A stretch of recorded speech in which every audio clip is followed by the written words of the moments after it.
Vous regardez les gens avec envie quand ils commencent leur journée par une course matinale. Vous soupirez en voyant vos amis réaliser leurs rêves. Vous vous regardez et vous vous demandez si vous pourrez un jour être meilleur. Nous suivons tous des chemins différents. Ce qui pourrait être considéré comme un succès pour vous ne s'appliquera pas à tout le monde. Et c'est très bien ainsi. Arrêtez de vous comparer aux autres. Vous devriez grandir à votre manière et à votre rythme. Dans ce livre, vous apprendrez les différents éléments pour vivre une bonne vie. Vous apprendrez à être plus gentil avec vous-même parce que vous le méritez. Vous apprendrez ce qu'il faut pour être la personne idéale que vous visez à devenir. Êtes-vous prêt à apprendre à être meilleur? La lumière qui mène à la paix parfaite. Entrez dans une pièce sombre et inconnue est terrifiant. Vous ne savez pas ce qu'il y a à l'intérieur. Vous ne savez pas si vous allez vous cogner contre un objet ou non. L'incertitude vous rend anxieux et en sueur. Pour beaucoup de gens, la vie est comme une pièce sombre. Supposons que vous soyez mis dans une situation où une certaine valeur est nécessaire. L'honnêteté, peut-être. Vous êtes blessé, déçu ou en colère parce que vous n'êtes pas préparé à la situation. Vous avez l'impression d'être aveugle.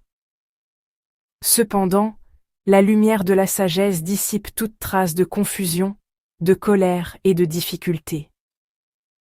Avec la lumière de la sagesse, vous voyez et comprenez tout.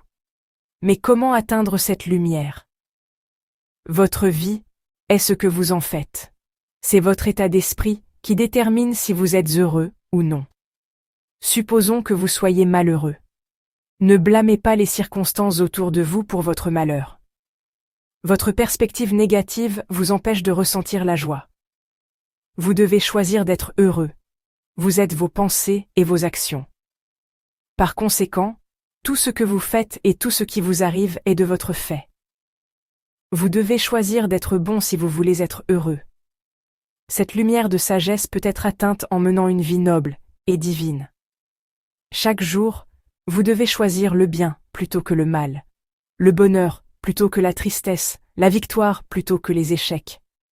Choisissez de vivre une vie divine, car elle apporte paix et calme. Votre cœur sera rempli de compassion et de bonheur.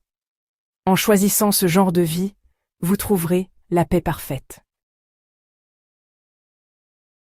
Faisons la lumière sur les faits et les hypothèses. Les humains ont la liberté d'exprimer leurs pensées et leurs opinions. Il n'y a rien de mal à cela. Mais il faut toujours rester vigilant. La liberté d'expression peut causer beaucoup de controverses et de confusion. Un côté prétend qu'il dit la vérité. L'autre côté le prétend aussi. Si vous cherchez la vérité, qui devriez-vous écouter? Si vous êtes un chercheur de vérité, vous devez toujours faire attention à ce que ou à qui vous écoutez. Les controverses ne sont que des hypothèses. Elles ne sont pas basées sur des faits. Les hypothèses ne sont que des opinions de personnes qui peuvent facilement être prouvées fausses. Ils prétendent qu'ils disent la vérité. Ils gonflent leur ego et en tirent de l'argent. C'est un moyen pour eux de profiter des gens qui ne peuvent pas distinguer la vérité des controverses.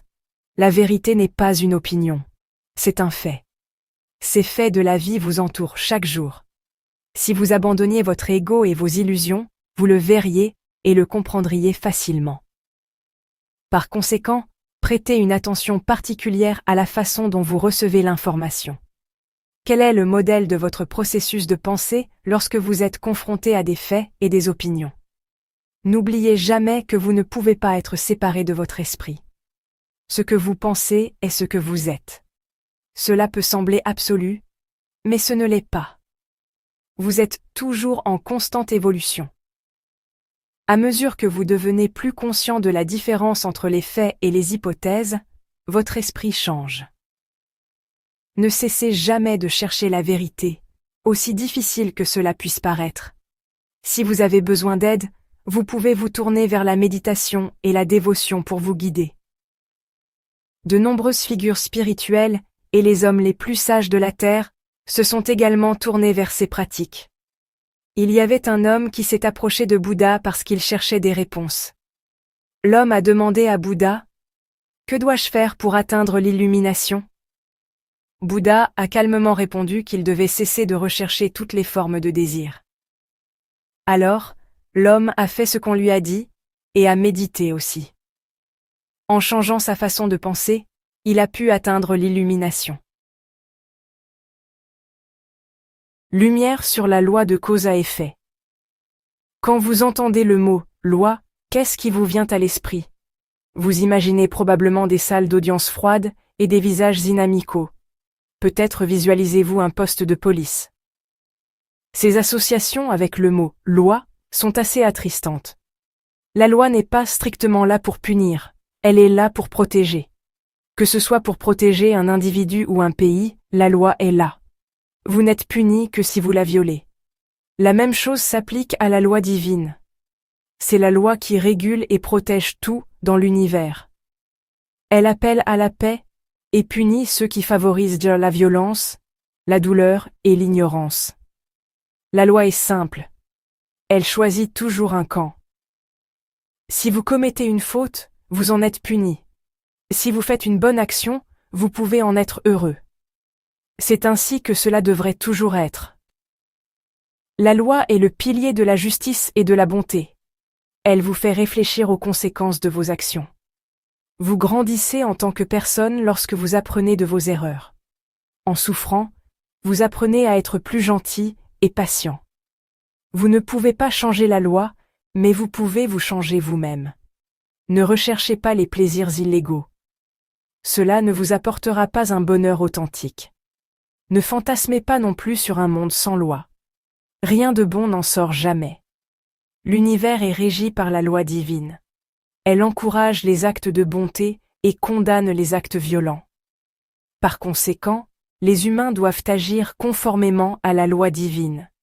Il est dans leur nature de rechercher le bien et d'éviter le mal en tout temps. Lumière sur les valeurs, spirituelles et matérielles. En affaires, vous donnez de l'argent pour obtenir un produit ou un service. Cela a toujours été le type d'échange à travers l'histoire humaine. Vous échangez quelque chose contre quelque chose en retour. Cependant, cela ne s'applique pas aux choses spirituelles. Supposons que vous ayez approché un enseignant et lui ayez tendu $1. Vous lui demanderiez alors de vous donner pour $1 de connaissances en religion. Cela semblerait absurde, n'est-ce pas? C'est parce que la spiritualité ne s'achète pas avec de l'argent. Elle a un prix, oui, mais pas sous forme de pièces et de billets. Si vous voulez acquérir des connaissances, vous devez abandonner une mauvaise habitude. Si vous apprenez à renoncer à avoir toujours raison, la sagesse viendra immédiatement à vous. Renoncer à vos possessions vous garantira également un réconfort chaleureux et l'acceptation de la religion. Apprenez à vous abandonner pour pouvoir gagner quelque chose de mieux à la fin. Vous devez apprendre à équilibrer les affaires et la spiritualité. Les affaires peuvent vous rendre avide. Vous passez beaucoup de temps à essayer d'obtenir plus d'argent. Vous finissez par être égoïste, un adorateur d'un morceau de papier. Réalisez que l'argent est là pour vous aider à survivre.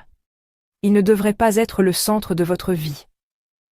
D'un autre côté, la spiritualité est là pour la croissance humaine.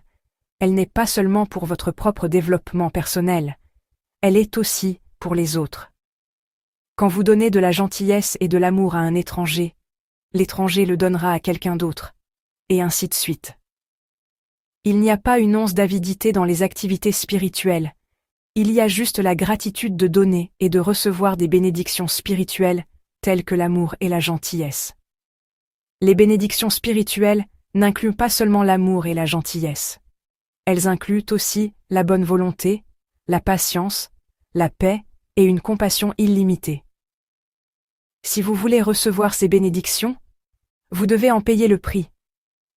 Le prix serait d'abandonner votre méchanceté, votre égoïsme, votre impatience, votre cruauté et votre haine. Vous devez cesser de chercher la satisfaction personnelle. Disons que vous dépensez de l'argent pour un certain produit, parce que vous en avez besoin. Vous ne souhaitez pas récupérer votre argent parce que le produit est plus important. en sortant du magasin, vous êtes satisfait de votre achat. À la lumière de la spiritualité, les choses sont un peu similaires aux transactions commerciales. Par exemple, vous abandonnez votre injustice pour être juste. Cet abandon de l'injustice signifie que vous ne reviendrez jamais en arrière. Vous êtes déterminé à vivre une vie paisible. Les similitudes entre la spiritualité et les affaires s'arrêtent là. Les choses matérielles ont une valeur matérielle. Les choses spirituelles ont une valeur spirituelle. Vous ne pouvez pas acheter de valeur spirituelle en utilisant de l'argent. La sympathie et la gentillesse ne peuvent pas être achetées dans une épicerie. Lumière sur la gestion de l'esprit. Vous êtes-vous déjà dit à un moment de votre vie « Je serais bien mieux si ma famille me soutenait davantage » ou peut-être « Il m'est impossible d'exceller au travail puisque j'ai des collègues si nuls ». Voici un fait qui vous choquera très probablement. Vous êtes responsable de vos actes, pas les autres. Un homme irrationnel trouvera toujours un moyen de rejeter la faute sur les autres. Cela lui donne l'impression qu'il n'est pas responsable. Un homme irrationnel est un homme faible. Il ne peut pas admettre qu'il fait des erreurs. Et donc, il exprime ses frustrations sur les autres. Il se met facilement en colère. Un homme irrationnel mène une vie triste. Tenez-vous responsable de vos erreurs et de vos lacunes. Ce sera désagréable au début. L'amertume de l'échec piquera toujours. Mais sachez que reconnaître vos erreurs est un pas vers la sagesse. Vous ne serez plus caché dans l'ombre de l'ignorance. En vous tenant responsable, vous commencerez également à devenir une meilleure personne. Socrate avait une femme toujours impatiente. Vous pouvez imaginer à quel point cette personne était une source de maux de tête. Mais étonnamment, Socrate était reconnaissant envers les dieux. Il disait qu'une femme impatiente l'avait aidé à apprendre à être patient. La meilleure façon de tester si vous possédez une certaine vertu est de vivre avec des gens qui en manquent. Vous devenez altruiste en vivant avec des gens égoïstes. Vous devenez patient lorsque toute votre famille est impatiente. Plus votre vertu est mise à l'épreuve, plus elle devient forte. Il est normal d'admettre que vous avez blâmé d'autres personnes pour vos erreurs dans le passé. Vous pouvez vous rattraper en admettant que vous êtes imparfait.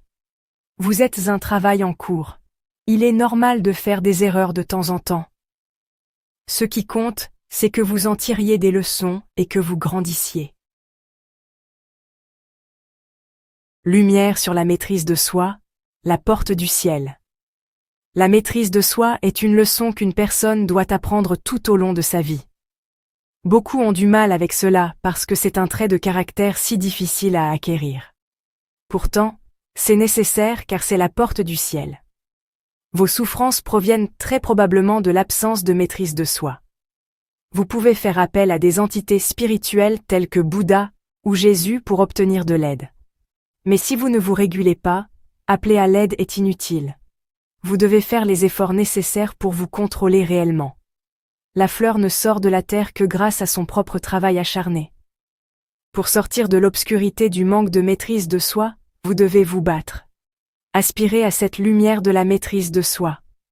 Vous vous demandez peut-être, qu'y a-t-il de si important dans la maîtrise de soi, de toute façon? Vous ne pouvez pas atteindre un bonheur, un amour et une paix authentique si vous ne l'avez pas. La maîtrise de soi est un noble attribut. C'est le premier trait que vous devriez avoir pour vivre une vie religieuse.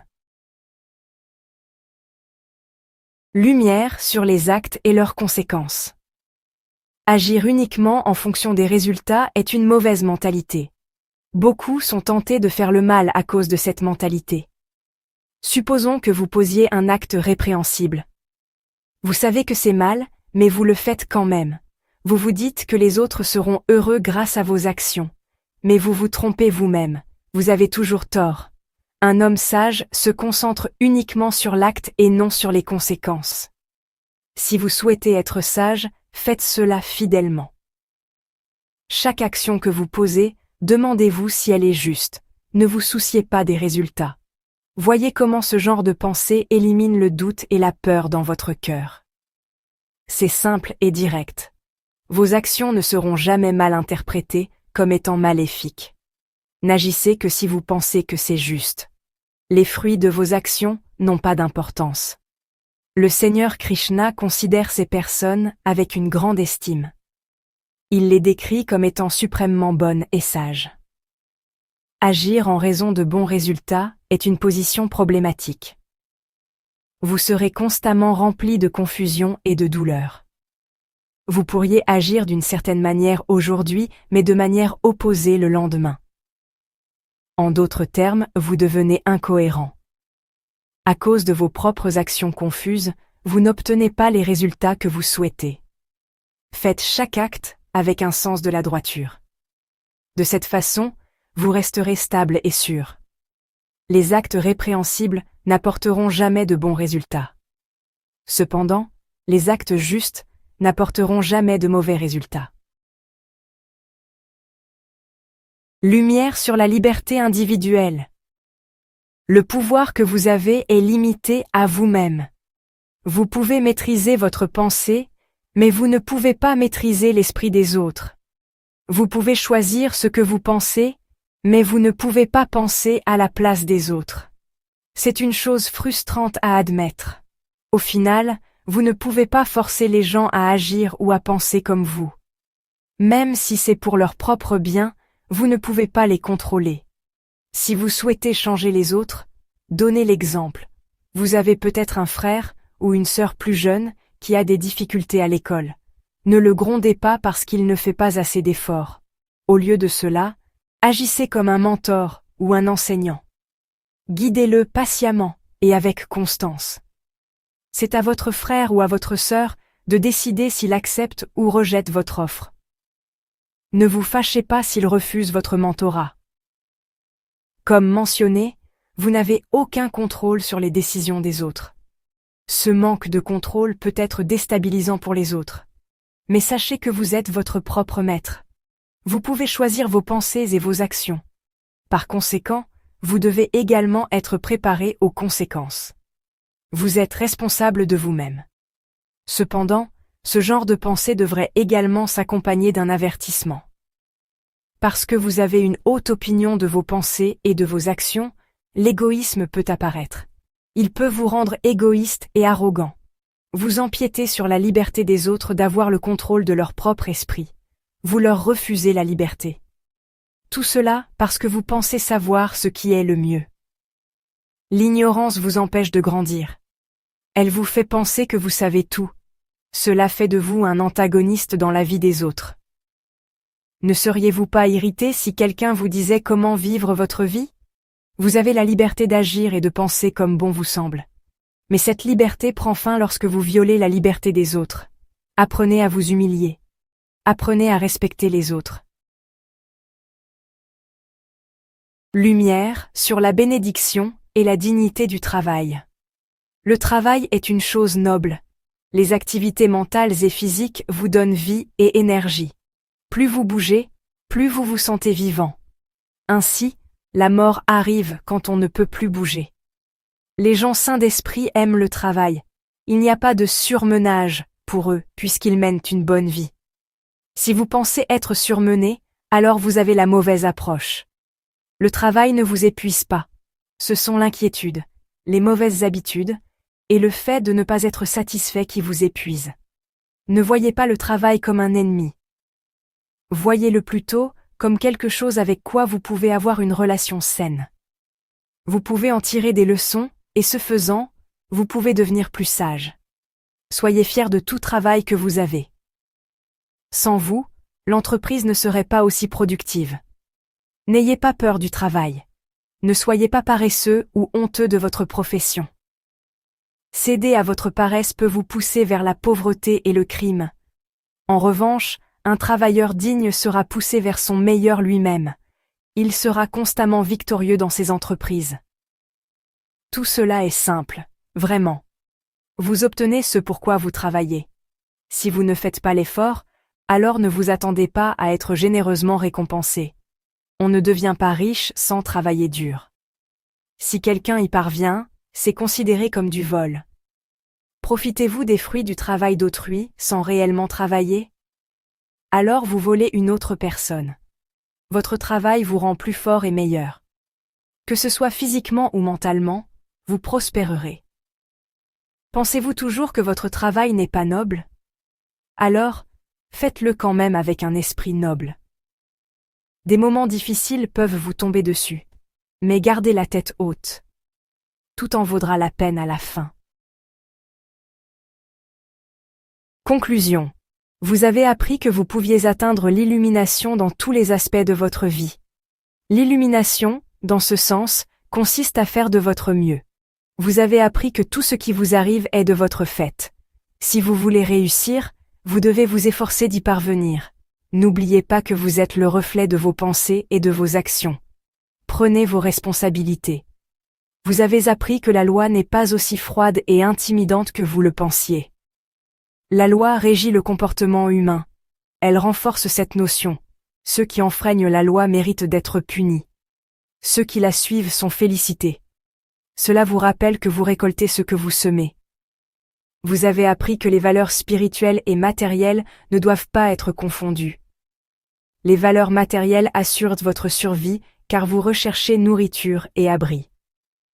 Les valeurs spirituelles vous permettent de vous améliorer en tant que personne. Elles vous encouragent à donner et à recevoir des bénédictions spirituelles telles que la gentillesse et la bienveillance. Vous avez appris que vous devez vous tenir responsable. Ne pas reconnaître ses erreurs est une attitude que seul un homme insensé adopterait. Apprenez de vos échecs et vous verrez devenir une meilleure personne. Vous avez appris que vous deviez vous concentrer uniquement sur vos actions et non sur leurs conséquences. Les mauvaises actions ne produiront jamais de bons résultats. Mais les bonnes actions n'apporteront jamais de mauvais résultats. Vous avez également appris à être fier de votre travail. Il vous met au défi et améliore vos compétences. Il améliore également vos capacités physiques et cognitives. Faites votre travail avec un esprit noble. Vous serez grandement récompensé de vos efforts. Maintenant, vous avez ces principes pour vous guider dans la vie de tous les jours. Efforcez-vous de les appliquer autant que vous le pouvez. Vous seriez surpris de voir à quel point votre vie peut changer. Si vous aimez cette vidéo, veuillez aimer, partager et vous abonner à notre chaîne pour plus de contenu.